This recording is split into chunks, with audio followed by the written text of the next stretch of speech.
বন্ধুরা, আজকে আমি পালং শাক রান্না করব। তো এই শাক হলো, এটাকে শীষ পালং বলি। যখন ছোট ছোট থাকে তখন পালং শাক, আর যখন ডাঁটা হয়ে যায় তখন শীষ পালং বলা হয়। এভাবে করে আমি কেটে নিয়েছি শাকগুলো। ডাঁটাগুলো একটু শক্ত শক্ত হয়েছে, এগুলো সবগুলো আমি রান্না করব ডাঁটা সহ। তো পালং শাক দিয়ে আলু দিয়ে বেগুন দিয়ে রান্না করব। তো এখানে বেগুন আমি এভাবে ডুমো ডুমো করে কেটে নিয়েছি, আলুও ঠিক এভাবে ডুমো ডুমো করে কেটে নিয়েছি, জলের মধ্যে রেখেছি। বেগুনের একটু হালকা হালকা কষ থাকে, কষ বের হওয়ার জন্য। পালং শাকের মধ্যে বড়িগুলো দিয়ে দিব। বড়ি দিয়ে পালং শাক রান্না করলে খেতে অনেক স্বাদ হয়, অসাধারণ খেতে হয়। তো বন্ধুরা, রান্না শুরু করা যাক। কড়াই আমি ভালো করে ধুয়ে নিয়েছি, দিয়ে চুলায় বসিয়ে দিয়েছি। কড়াই গরম হয়ে গেছে। এখন আমি সয়াবিন তেল দিয়ে দেব পরিমাণ মতো। তেল অল্প একটু দিব। প্রথমে আমি বড়িটা ভেজে নেব। এটা বাড়ির বানানো বড়ি।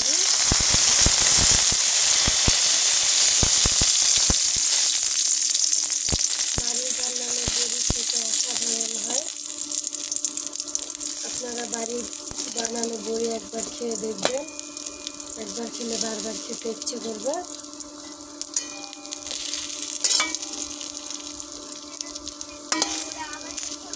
বড়িটা আমি হালকা হালকা ভেজে নেব, হালকা লাল করব, বেশি ভাজবো না। বড়ি ভাজা হয়ে গেছে, এখন আমি নামিয়ে নেব।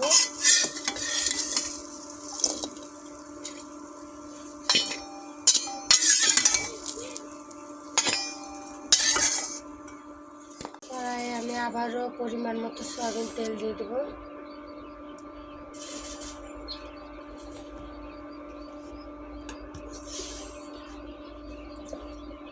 তেল গরম হওয়া পর্যন্ত অপেক্ষা করব। তেল গরম হয়ে গেছে, এখন তেলে আমি পাঁচফোড়ন দিয়ে দেব।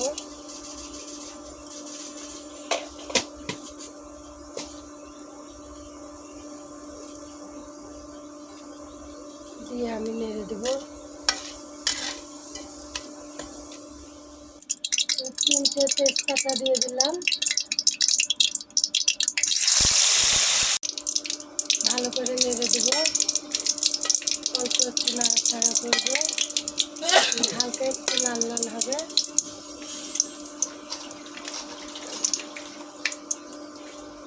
এবার আমি আলু বেগুন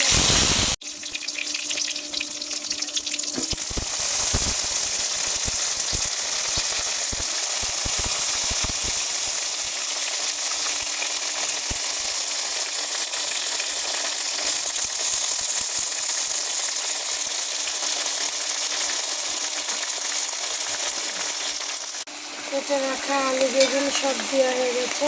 এখন আমি ভালো করে নেড়ে দেবো।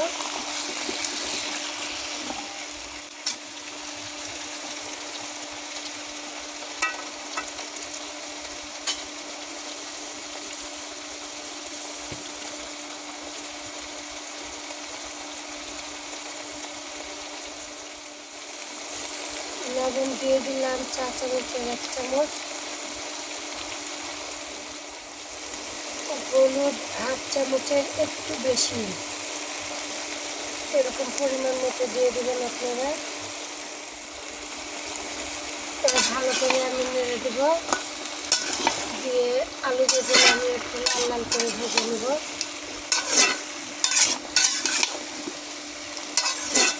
আপনারা যে কোনো তরকারি একটু ভালো করে ভাজবেন,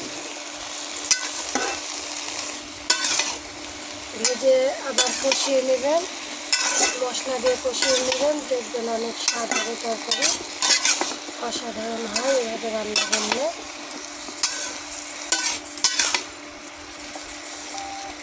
আমি লাল লাল করে ভেজে নেব আলু বেগুন।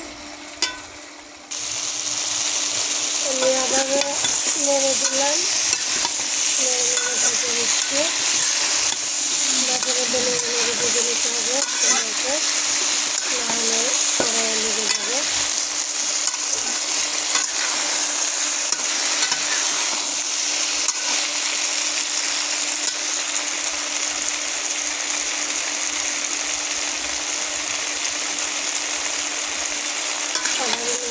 নিয়েছি।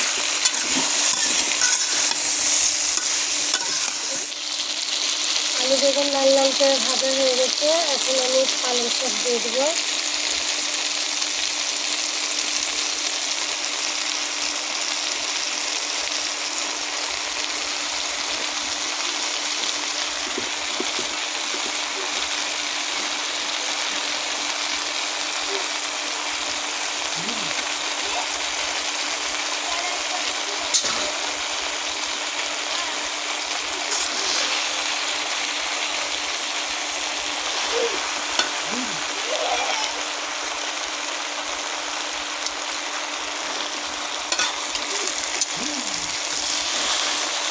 ভালো করে নেড়ে দিতে হবে।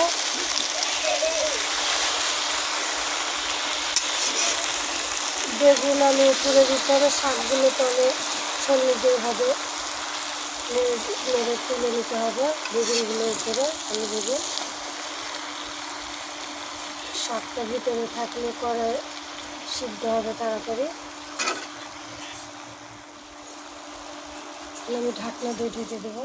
তরকারি আবারও ভালো করে নেড়ে দেবো। দেখুন বন্ধুরা, শাক অনেকটা গলে গেছে।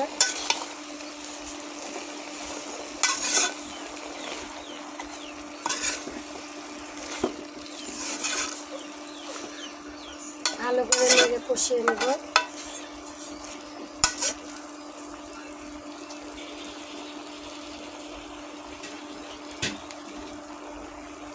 আবারও সিদ্ধ হওয়ার জন্য ঢাকনা দিয়ে ঢেকে দেবো। দিয়ে তরকারি আবার ভালো করে নেড়ে দেবো। দেখুন শাক একেবারে গলে গেছে।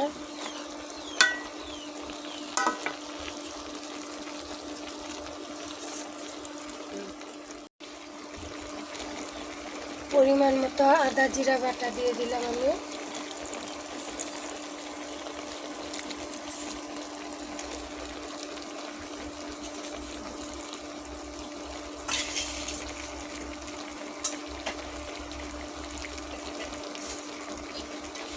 ভালো করে নেড়ে দেবো।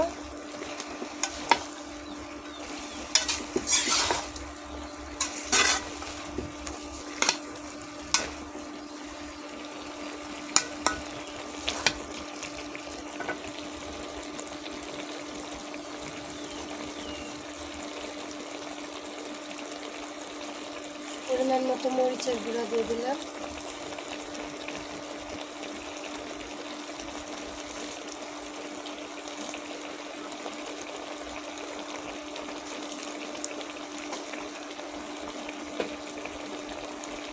আপনারা যে যেমন ঝাল খাবেন সেভাবে বুঝে শুনে দিবেন। দিয়ে আমি ভালো করে নেড়ে দেবো।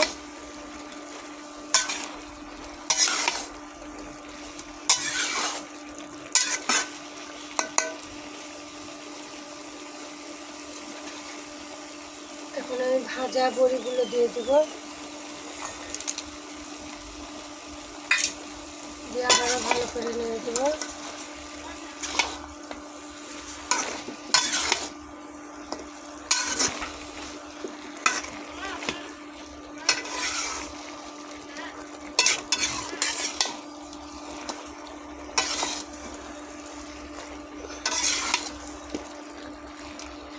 এভাবে আপনারা বাসায় রান্না করে খাবেন।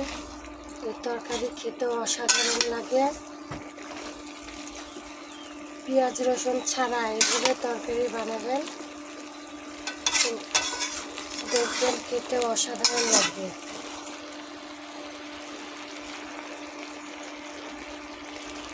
একবার খেলে বলবেন আবার রান্না করে খাবো। আমি আবারও ভালো করে তরকারি নেড়ে দিচ্ছি। দেখুন বন্ধুরা, শাকগুলো গলে গেছে, আলু বেগুনও গলে গেছে, সবগুলোই সিদ্ধ হয়ে গেছে। যে বড়ি সিদ্ধ হয়ে গেছে, বড়ি হালকা করে আমি ভেঙে দেব। এই তরকারিতে বড়ি ভেঙে দিলে বেশি স্বাদ হয়। নিতে ভেঙে ভেঙে দিতে হবে। তরকারি এতটাই স্বাদ হয়, আপনারা একবার না খেলে বুঝতে পারবেন না, একবার রান্না করে খেয়ে দেখবেন, অসাধারণ পিঠা হয়। বন্ধুরা, তরকারিটা আমি একটুকু জল দিইনি, শাক থেকে জল বের হয়, সেটাতে সিদ্ধ হয়ে গেছে সম্পূর্ণ। তরকারি হয়ে গেছে। দেখুন আলু সিদ্ধ হয়ে গেছে, আলু বেগুন শাক সবই সিদ্ধ হয়ে গেছে। যে আপনাদেরকে একটা ভেঙে দেখায়, দেখুন এই যে আলু ভেঙে গেল, সিদ্ধ হয়ে গেছে আলু। এখন আমি তরকারি নামিয়ে নেব। দেখুন বন্ধুরা, তরকারির কালারটি কত সুন্দর হয়েছে, খেতেও অসাধারণ। শুধু একবার এভাবে রান্না করে খেয়ে দেখবেন, একবার খেলে মুখে লেগে থাকবে। তো নিত্য নতুন রেসিপি পেতে চ্যানেলটি সাবস্ক্রাইব করুন, পাশে থাকা বেল আইকনটি ক্লিক করে দেবেন।